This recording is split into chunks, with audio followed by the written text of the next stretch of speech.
Hello everyone and welcome to my channel. Thanks for watching this video, and in this video I'm going to be putting myself to the test against the mighty Auto-Align 2 plugin. Now in the last few mix videos I've used this plugin extensively to just automatically correct any phase problems amongst the multitrack before I bring it up on the desks and start working on it. And I started to question whether actually it was a good thing to do and whether manually aligning, as I have done for years, is better than just whacking a plugin over it and letting it do its thing. If you don't know what Auto-Align 2 is, it's a plugin that you can put on whatever tracks you want to phase align, and then you hit record, play it your song, and it listens to your tracks and then moves them by a certain number of samples to phase align them. And also that can be done with spectral alignment. I'm not quite sure how that works, but apparently that can phase align different parts of the spectrum in different ways to make all the tracks kind of glue together and give you as much phase coherence as possible. So for all of my career, I have manually done this by moving things by a few samples or a few milliseconds and inverting the polarity if it's needed to make things glue together. So I wanted to see whether this magic plugin is doing a good thing or doing a bad thing, because I don't want to build something into my workflow that doesn't do it significantly better than I do, or does it just as well but saves loads of time. So let's get on with the test. Here are the drum files from the song Again, which I mixed in a previous video. I've got 3 copies of the same set of drum files. The red ones are completely unaligned. The blue ones we're going to treat with Auto-Align 2, and the green ones I'm going to align myself. As you can hear, they all sound exactly the same because nothing has been done to them yet. So I've put Auto-Align 2 on every single track of the blue set of drums, hit record, let the drums play in, and then at the end it will analyse it and move the drums by a certain amount of samples, as well as using the spectral analysis to try and fit everything together. It's a very straightforward process and doesn't require much interaction at all. Now we'll move on to the green set of drums, the ones that I'm going to align myself. First thing I'm going to do is change to samples at the top. So I'm looking at the display in samples. It's much more granular, and it means if I want to edit something using a number, I'm not doing it in milliseconds, I'm doing it in samples. When I'm aligning drums, I tend to, unless something really weird's going on, I tend to center everything around the snare. So I want to get all the mics in time with the snare drum. So I start with the bottom snare mic, and then I'm doing the hi-hats, the toms, and you can see in the wave files where the start of the peak is for the snare drum because it cuts through on everything. I then move on to the bass drums, put them in position.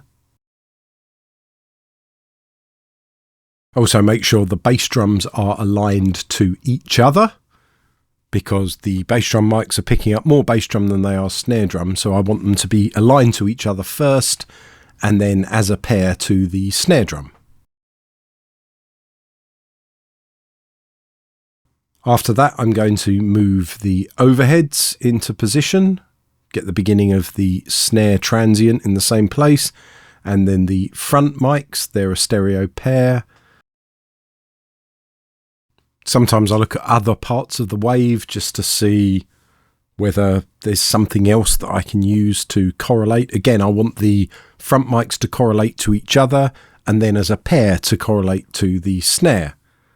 Finally, I move on to the pair of room mics, which, because they're much further away, they're delayed by a hell of a lot more milliseconds or samples than the other mics. Finally, I'm going to select the hi-hat and the 2 toms, which obviously look like they have inverted polarity. And I'm going to use the invert phase function in Cubase to invert their polarity. It should be inverted polarity, not inverted phase. Cubase, sort your menu name out. You're technically incorrect. After having a listen through, I'm going to do a final few tweaks. I'm going to check on some other snare drums. Few final adjustments. I just want to get the outside and the inside bass drum tiny touch more aligned. And that's done. Let's have a listen through to all three sets of drums and compare, see what they sound like.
Okay, I wasn't really impressed with Auto-Align there, so I'm just turning off the spectral side of things, realign, and let's see whether that does any better.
Well, I don't know about you, but that was quite interesting. Personally, I think I will be aligning my drums by hand from now on.